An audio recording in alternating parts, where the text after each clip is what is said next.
Sección cuarta. La producción de la plusvalía relativa. Capítulo 10. Concepto de la plusvalía relativa. Hasta aquí, hemos venido considerando la parte de la jornada de trabajo que se limita a producir un equivalente del valor de la fuerza de trabajo abonado por el capital como una magnitud constante, como lo es en realidad bajo determinadas condiciones de producción, al llegar a una cierta fase de desarrollo económico de la sociedad. Pero, después de cubrir este tiempo de trabajo necesario, el obrero puede seguir trabajando 2, 3, 4, 6 y más horas. De la magnitud de esta prolongación dependen, como veíamos, la cuota de plusvalía y la duración de la jornada de trabajo. Por tanto, si el tiempo de trabajo necesario es constante, la jornada de trabajo total representa, por el contrario, una magnitud variable. Tomemos ahora una jornada de trabajo cuya duración y cuya división en trabajo necesario y trabajo excedente sean factores dados. Supongamos, por ejemplo, que la línea C, o sea A, B, C, representa una jornada de trabajo de 12 horas, el segmento A, B 10 horas de trabajo necesario y el segmento B, C 2 horas trabajo excedente. ¿De qué modo se puede acrecentar la producción de plusvalía, es decir, el trabajo excedente, sin alargar más la línea A, C o independientemente de cualquier otra prolongación de esta línea? Partiendo de los límites fijos de la jornada de trabajo A, C, la línea B, C puede prolongarse, no desplazando su punto final C, que es intangible, puesto que constituye al mismo tiempo el punto final de la jornada, sino desplazando hacia atrás, hacia A, su punto inicial, B. Supongamos que en la línea A, B, C el segmento, B equivale a la mitad de B, C o a una hora de trabajo. Si en la jornada de trabajo de 12 horas representada por la línea A, C el punto B pasa a ocupar el puesto D, el segmento B, C se prolongará hasta adquirir las proporciones de C y el trabajo excedente aumentará en un 50%, de 2 horas a 3, a pesar de mantenerse intacta, en sus 12 horas, la jornada de trabajo. Pero, para que el trabajo excedente pueda prolongarse de B, C a C, de 2 horas a 3, es indispensable, evidentemente, que el trabajo necesario se comprima de A, B, de 10 horas a 9. En estas condiciones, la prolongación del trabajo excedente lleva aparejada la reducción del trabajo necesario. Es decir, exige que una parte del tiempo de trabajo que el obrero venía empleando para sí mismo se convierta en tiempo de trabajo invertido para el capitalista. Lo que varía no es la longitud de la jornada de trabajo, sino su división en trabajo necesario y trabajo excedente.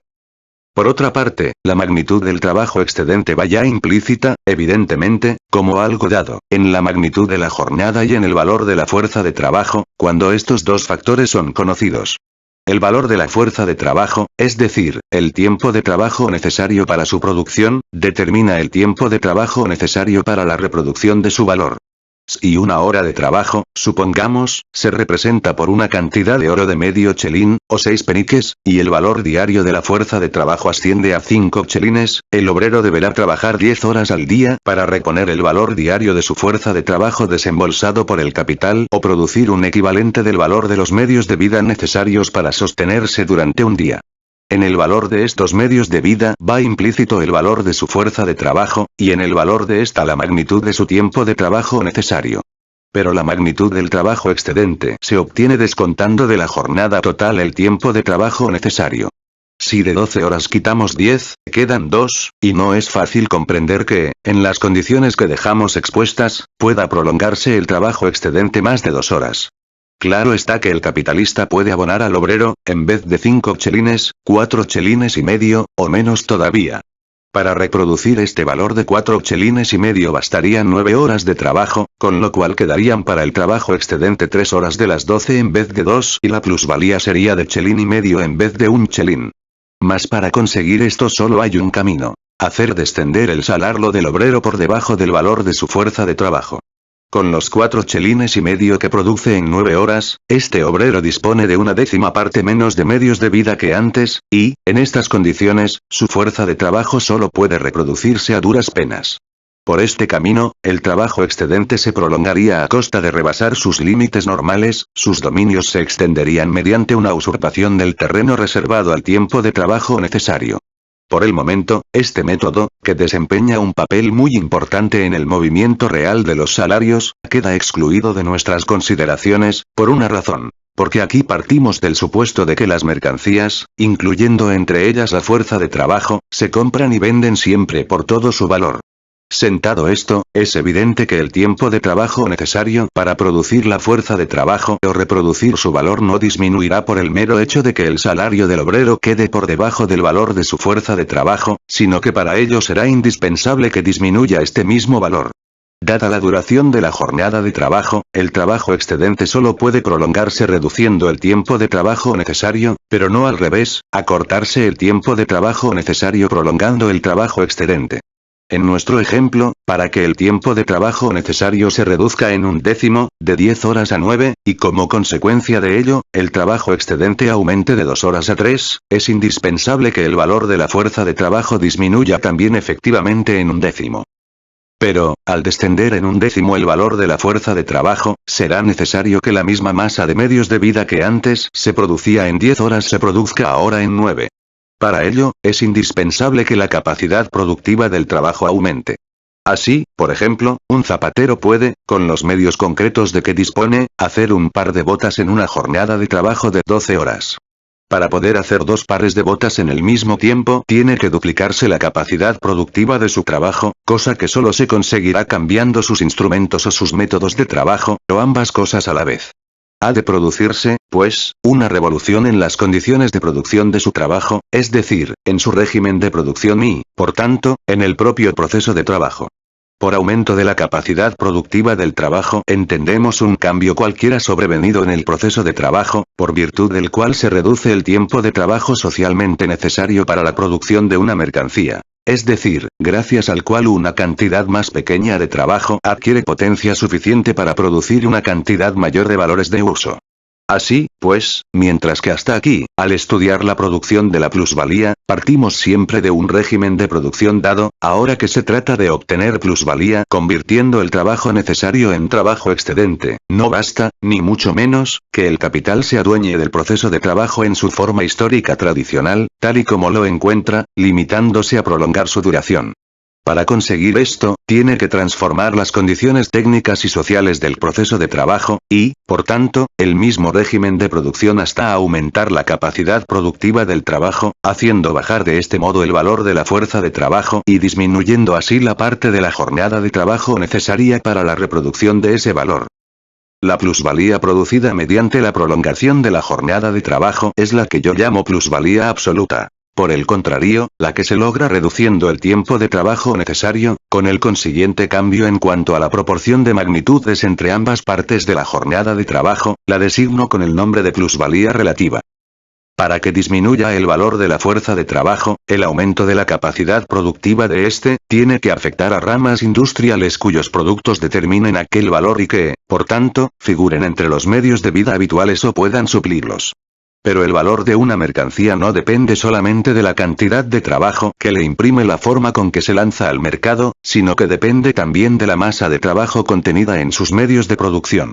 Así, por ejemplo, el valor de una bota no depende solamente del trabajo del zapatero, sino también del valor del cuero, del hilo, de la pez, etc. El aumento de la capacidad productiva y el correspondiente abaratamiento de las mercancías en aquellas industrias que suministran los elementos materiales del capital constante, los instrumentos de trabajo y los materiales para la elaboración de los medios de vida necesarios, contribuyen, por tanto, a hacer bajar el valor de la fuerza de trabajo. En cambio, si se da en ramas de producción que no suministran medios de vida necesarios ni medios de producción para fabricarlos, el aumento de la capacidad productiva deja intacto aquel valor. Como es lógico, el abaratamiento de una mercancía solo hace bajar proporcionalmente el valor de la fuerza de trabajo, es decir, en la proporción en que esa mercancía contribuye a reproducir la fuerza de trabajo. Las camisas, por ejemplo, son un medio de vida necesario, pero uno de tantos solamente. Si este artículo se abarata, la única partida que disminuye en el presupuesto del obrero es la del gasto de camisas. El total de los medios de vida necesarios está formado por diversas mercancías, producto de distintas industrias, y el valor de cada una de estas mercancías no es nunca más que una parte alícuota del valor de la fuerza de trabajo. Este valor disminuye al disminuir el tiempo de trabajo necesario para su reproducción, y la disminución total de este equivale a la suma de las disminuciones experimentadas por todas aquellas ramas de producción. Para los efectos de nuestro análisis, este resultado general es considerado como si fuese resultado inmediato y fin inmediato en cada caso concreto. Cuando, por ejemplo, un determinado capitalista abarata las camisas intensificando la capacidad productiva del trabajo, no es necesario que su intención sea, ni mucho menos, disminuir proporcionalmente el valor de la fuerza de trabajo y, por tanto, el tiempo de trabajo necesario, pero solo contribuyendo de algún modo a este resultado contribuirá a elevar la cuota general de plusvalía. No hay que confundir las tendencias generales y necesarias del capital con las formas que revisten. Aquí no tratamos de analizar cómo se manifiestan en la dinámica externa de los capitales las leyes inmanentes de la producción capitalista, cómo se imponen como otras tantas leyes imperativas de la concurrencia y cómo, por tanto, se revelan a la conciencia del capitalista individual como motivos propulsores. Pero lo que desde luego puede asegurarse, por ser evidente, es que para analizar científicamente el fenómeno de la concurrencia hace falta comprender la estructura interna del capital, del mismo modo que para interpretar el movimiento aparente de los astros es indispensable conocer su movimiento real, aunque imperceptible para los sentidos. Por lo que se refiere, sin embargo, a la producción de la plusvalía relativa, y para facilitar su inteligencia, podemos observar, partiendo de los resultados que dejamos establecidos, lo que sigue. Si representamos una hora de trabajo por una cantidad de oro de 6 peniques o medio chelín, tendremos que en 12 horas de trabajo se producirá un valor de 6 chelines. Supongamos que, con una capacidad productiva dada, durante estas 12 horas de trabajo se elaboran 12 piezas de mercancía y que el valor de los medios de producción, materias primas, etc., consumidos para fabricar cada una de estas 12 piezas es de 6 peniques. En estas condiciones, cada mercancía fabricada costará un chelín, del cual 6 peniques corresponderán al valor de los medios de producción empleados, y los 6 peniques restantes al valor nuevo creado por su fabricación. Supongamos ahora que un capitalista consigue duplicar la fuerza productiva del trabajo, produciendo al cabo de la jornada de 12 horas 24 piezas en vez de 12. Si el valor de los medios de producción permaneciese invariable, el valor de cada mercancía descendería ahora a 9 peniques. 6 correspondientes al valor de los medios de producción empleados y 3 al nuevo valor que les añade el trabajo invertido. Como se ve, a pesar de haberse duplicado la fuerza productiva, la jornada de trabajo sigue produciendo un valor nuevo de 6 chelines, aunque este valor se distribuya ahora entre el doble de productos que antes. A cada producto le corresponde, por tanto 1,24, en vez de 1,12 del valor total, o sean 3 peniques en vez de 6. O, dicho en otros términos, al transformarse en producto los medios de producción, estos, calculando por piezas, solo absorben media hora de trabajo en vez de una como antes. El valor individual de esta mercancía sería inferior a su valor social, es decir, costaría menos tiempo de trabajo que la gran masa del mismo artículo producido en las condiciones sociales medidas. Cada pieza de esta mercancía cuesta, por término medio, un chelín, o, lo que es lo mismo, representa 2 horas de trabajo social. Al cambiar el régimen de producción, su costo se reduce a 9 peniques, o, lo que tanto vale, solo encierra un medio horas de trabajo. Pero, el valor real de una mercancía no lo indica su valor individual, sino su valor social. Es decir, no se mide por el tiempo de trabajo efectivo que exige del productor en cada caso concreto, sino por el tiempo de trabajo socialmente necesario para su producción. Por tanto, si el capitalista montado sobre los nuevos métodos vende su mercancía por su valor social de un chelín, la venderá 3 peniques por encima de su valor individual, realizando así una plusvalía extraordinaria de 3 peniques. Más, por otra parte, la jornada de trabajo de 12 horas, que antes arrojaba 12 piezas de la mercancía fabricada, arroja ahora, para él, 24. Por tanto, para dar salida al producto de una jornada de trabajo, este productor necesitará contar con doble demanda o con un mercado doblemente mayor. Suponiendo que las demás circunstancias no varíen, sus mercancías solo lograrán conquistar un mercado mayor a fuerza de reducir el precio. El fabricante colocado en esta situación veráse, pues, obligado a vender sus productos por encima de su valor individual, pero por debajo de su valor social, a 10 peniques la pieza por ejemplo. Esto le permitirá, a pesar de todo, sacar de cada pieza vendida una plusvalía extraordinaria de un penique. Y este beneficio extraordinario le favorece, aunque su mercancía no figure entre los medios de vida indispensables y aunque, por tanto, no contribuya a determinar el valor general de la fuerza de trabajo. Como se ve, aún prescindiendo de esta circunstancia, todo capitalista individual tiene sus motivos para abaratar las mercancías intensificando la fuerza productiva del trabajo. Sin embargo, aún en este caso, la producción mayor de plusvalía tiene su fuente en la reducción del tiempo de trabajo necesario y en la consiguiente prolongación del trabajo excedente. Suponemos que el tiempo de trabajo necesario son 10 horas, el valor de un día de fuerza de trabajo 5 chelines, el trabajo excedente 2 horas y, por tanto, la plusvalía producida durante un día 1 chelín. Pero téngase en cuenta que nuestro capitalista produce ahora 24 piezas. Que vende a razón de 10 peniques cada una o de 20 chelines en total.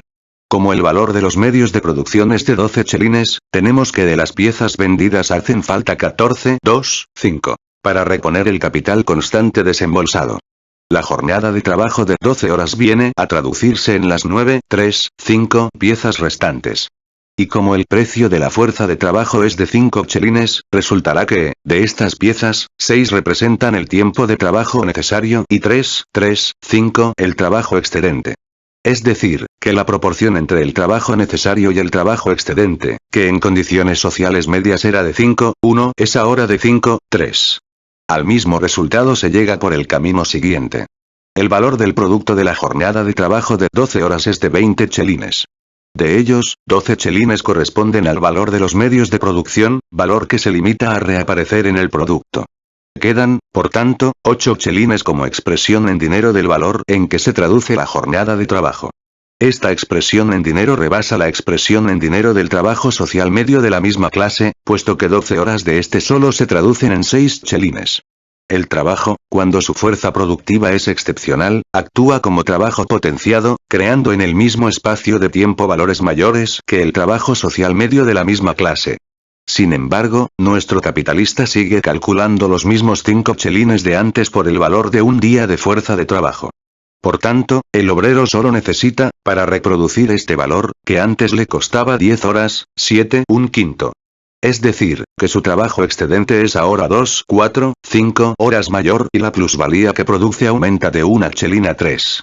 Esto permite al capitalista que aplica métodos de producción perfeccionados apropiarse en forma de trabajo excedente una parte mayor de la jornada en comparación con los demás capitalistas de la misma rama industrial. Hace individualmente lo mismo que hace en grande y en conjunto el capital en la producción de la plusvalía relativa. Pero esta plusvalía extraordinaria desaparece tan pronto como el nuevo método de producción se generaliza, borrándose con ello la diferencia entre el valor individual de las mercancías producidas en condiciones de mayor baratura y su valor social. La misma ley de la determinación del valor por el tiempo de trabajo, que los capitalistas dotados de métodos nuevos perciben en el hecho de poder vender sus mercancías por menos de su valor social, obliga a sus competidores, por la fuerza de la concurrencia, a implantar los nuevos métodos de producción. Como se ve, todo este proceso solo afecta a la cuota general de plusvalía cuando la intensificación de la fuerza productiva del trabajo abarata aquellas ramas de producción y aquellas mercancías que figuran entre los medios de sustento necesarios influyendo, por tanto, en el valor de la fuerza de trabajo. El valor de las mercancías está en razón inversa a la fuerza productiva del trabajo. Y otro tanto acontece con el valor de la fuerza de trabajo, ya que éste se halla determinado por los valores de las mercancías.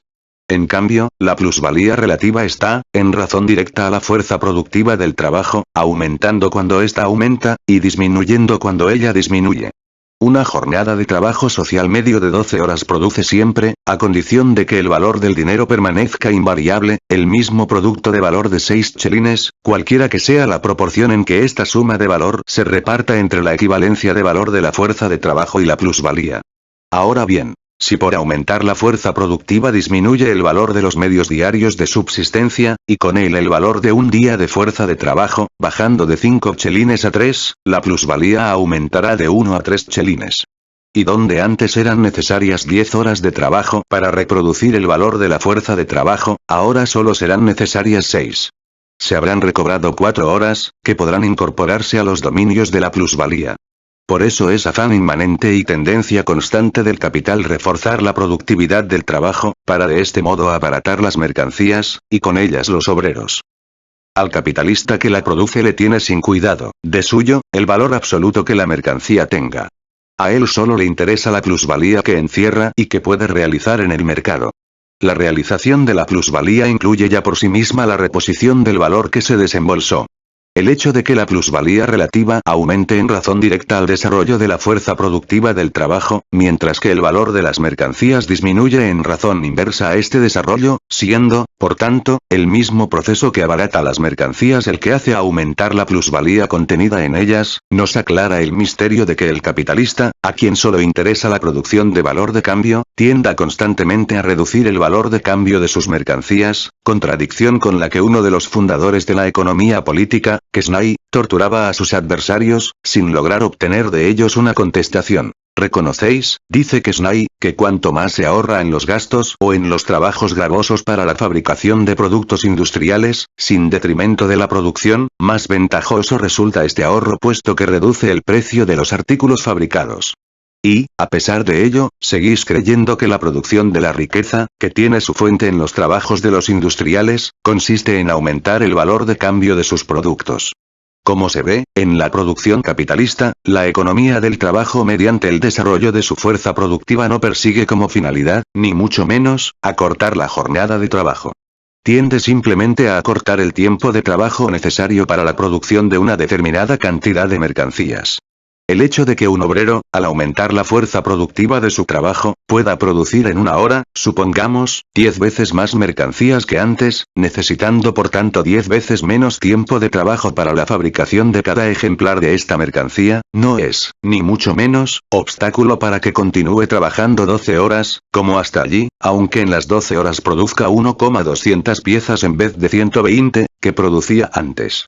Y hasta puede ocurrir que su jornada, lejos de disminuir, se alargue, haciéndole trabajar 14 horas para producir 1,400 piezas, etc. No debemos, pues, asombrarnos si en economistas del corte de un Maculloch, de un Ure, de un señor y tutti quanti leemos en una página que el obrero debe gratitud al capital por desarrollar las fuerzas productivas, ya que de este modo se reduce el tiempo de trabajo necesario, y en la página siguiente que le debe dar las gracias por hacerle trabajar 15 horas en lugar de 10.